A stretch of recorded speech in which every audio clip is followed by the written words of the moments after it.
naligo tayo, resuswimming tayo doon.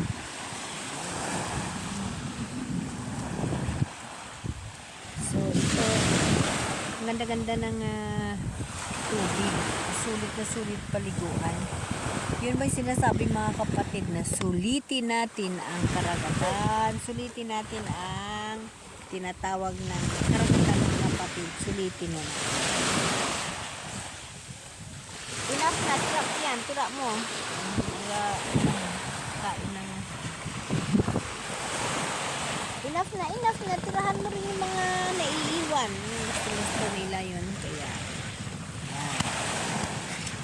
yung matcha, ano tawag nito? Matcha crunch. Sarap siya.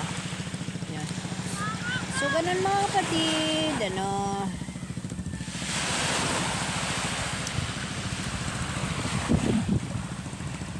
sulit maligo sa dagat kasi yun ang part sa kabuhi natin.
Ano yun?